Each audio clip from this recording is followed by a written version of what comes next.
channel, or welcome back to my channel. My name is Andy, sometimes Mouse, and I talk about books and book-related things. And today I am happily giving you my Support Women's Wrongs recommendations. Now, if you don't know what that phrasing means, inherently, I support women's rights and I support women's wrongs.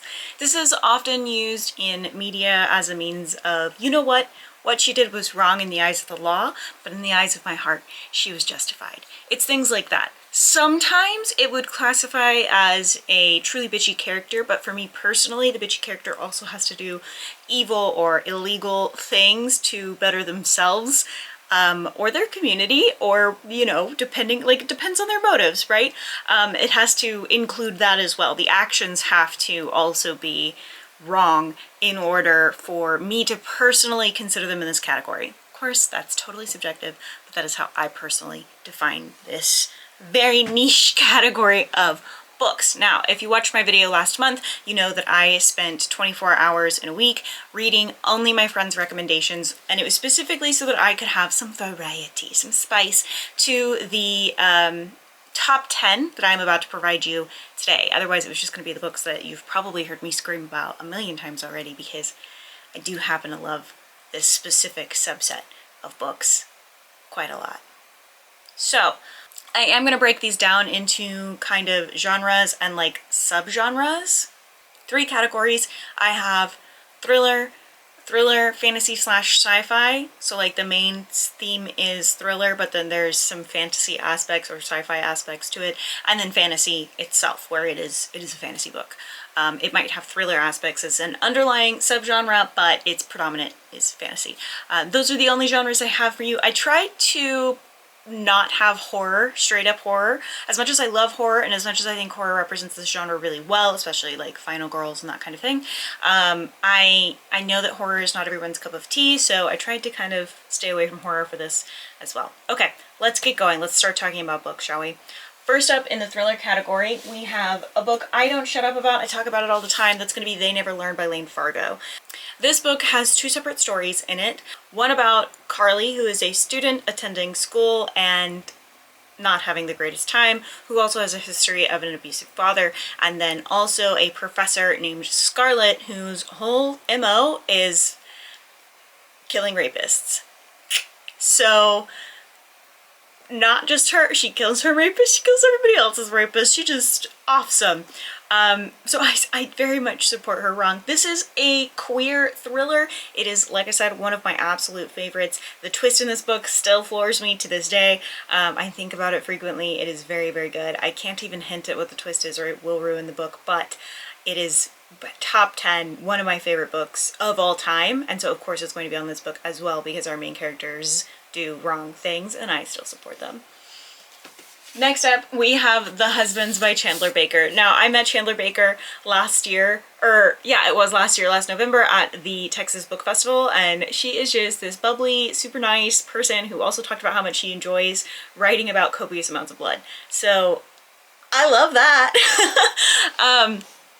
This book is the Stepford Wives, but gender bent. So, essentially, our main character is looking into moving into this new neighborhood that is pretty specifically geared towards powerful women, and their husbands are just stay-at-home husbands. They just kind of take care of their wives, do whatever. But again, this is a Stepford Wife gender-bent story. This book, it's hard to explain because why I support her wrongs, but this book really hones in on weaponized incompetence.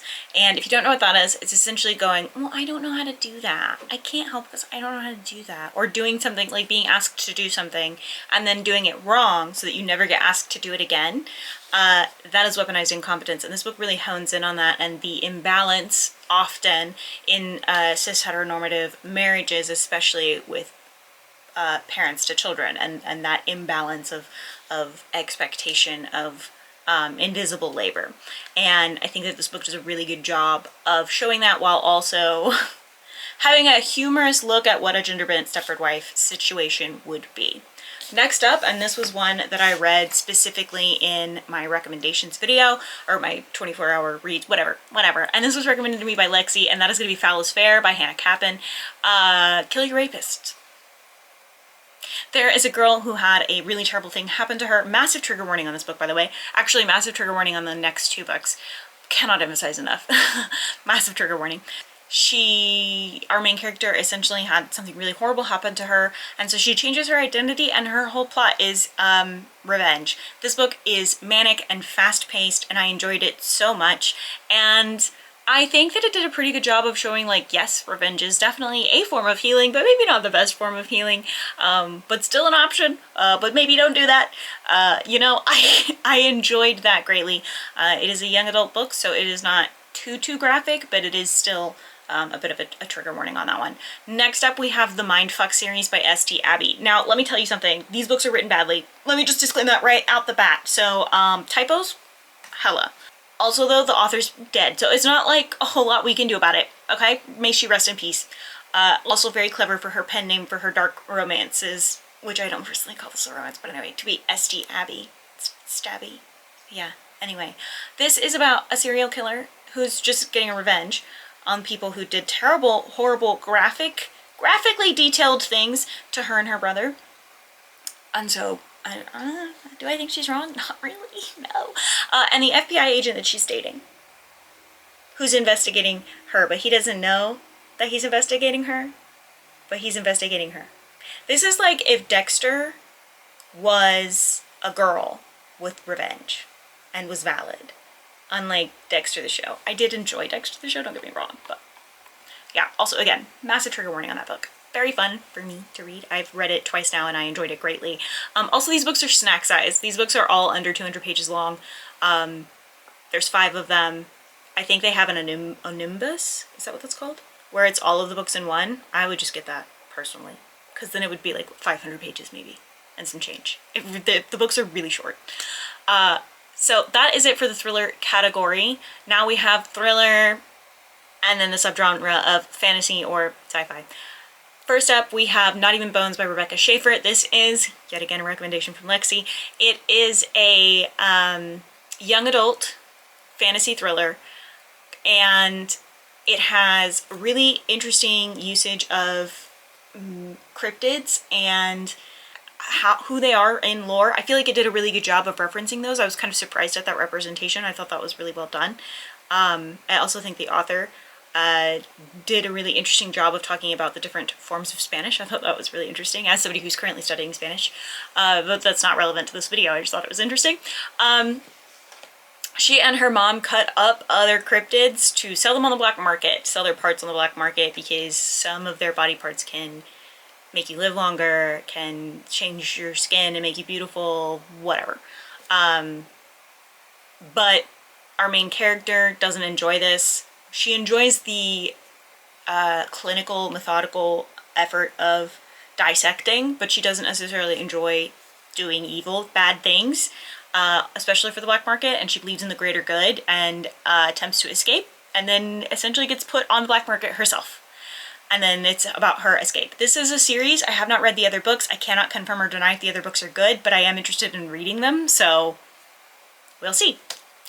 Next up, we have Bunny by Mona Awad. Now, when I read Bunny the first time, my official review was, I think, what the fuck? And I'm pretty sure that I've just left that because I agree with that review. Every time I read Bunny, I'm just like, what? What are we doing? Trigger warning a bit for abusive animals, kind of. They're not real. I don't know how to explain that. Essentially, in this book, we have a college student who arrives, and there's this strange clique of girls, and she's like, I do not like these people. They are fucking weirdos. What the fuck? They're fucking weirdos. And then she somehow ends up in their little cliquey clique, and it turns out they are, in fact, weirdos, but it's because they are doing magic, and they are using boys as toys and just getting the world on a platter, a silver platter. Shit is fucking, it's weird. It's very weird, but you know what? I support them. I do. That's really the best way I can describe Bunny to you. Is it's very weird, very speculative horror, fantasy, thriller, unknown. But I enjoyed it. And then last but not least in this category, we have My Murder by Katie Williams. I also met Katie Williams in November. I did not expect this book to be what it is. Holy shit. My notes on this are running away from your life is okay, actually, and clones are scary, but they're also people too.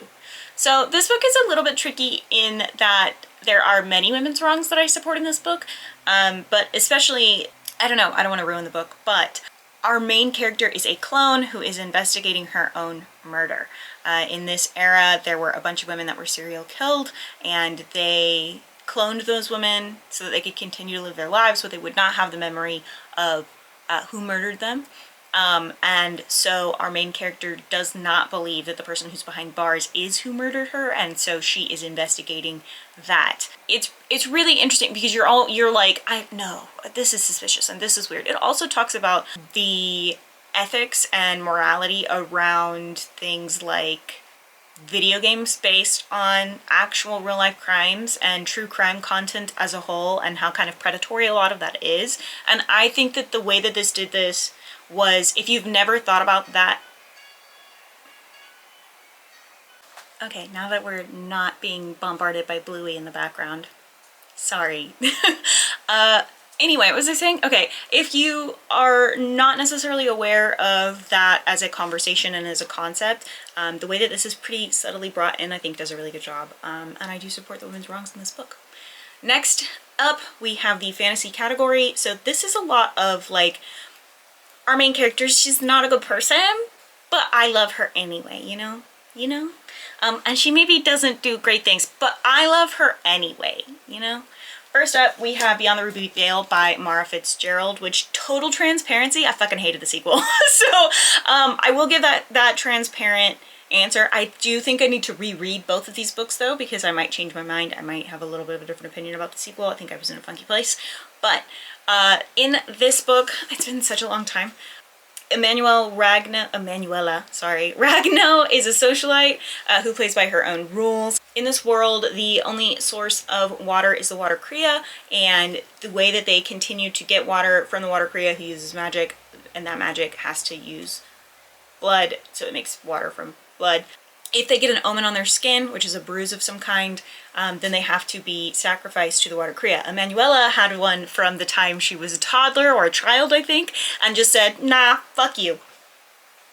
Fuck you. Square up.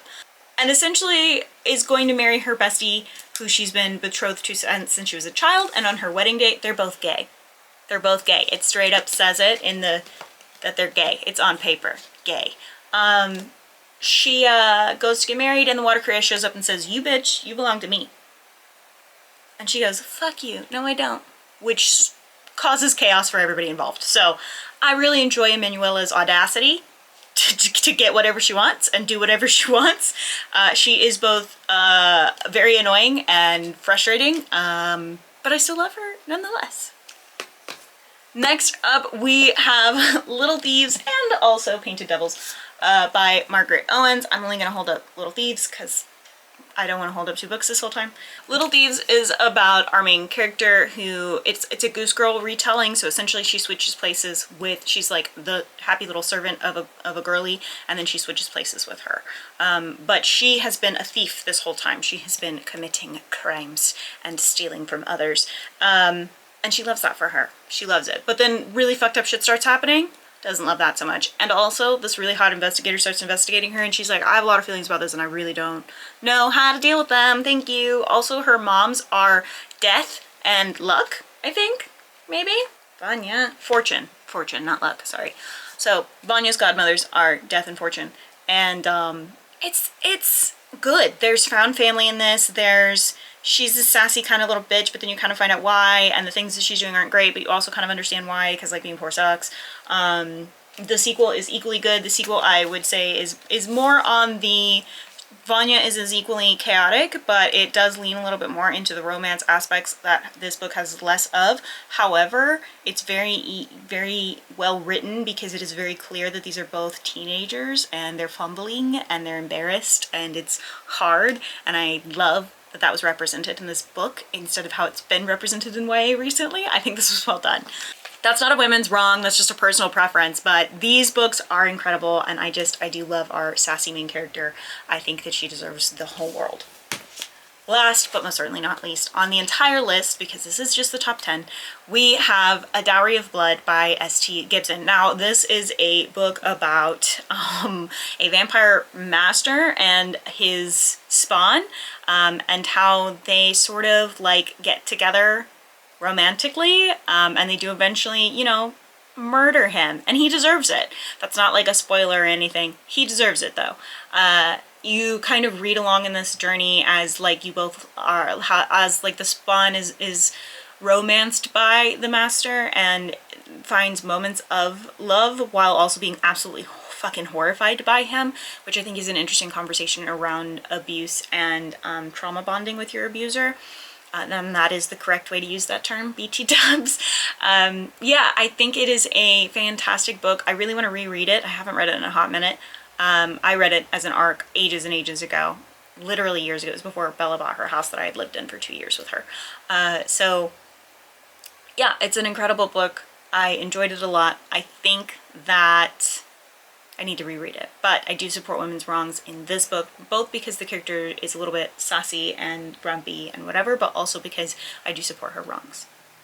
So that's the video. That is our top 10 recommendations for supporting women's wrongs. If you are coming away with this from this video deciding that you too support women's wrongs and you would like to read some of these books, please let me know in the comments down below. I would love to hear about it. If you have recommendations for me under this genre, it is one of my favorites, so also let me know. I would love to hear about it. If you didn't enjoy this video, I'm sorry, but if you did, don't forget to like and subscribe and share. I post videos every Tuesdays and Thursdays at 10 a.m. Central Standard Time, except for the first full week of the month when I only post vlogs, because taking breaks are important and good. That's it. I will see you guys next week. Don't forget to take your meds, drink your water, and do something today to take care of yourselves. Okay, thanks, bye.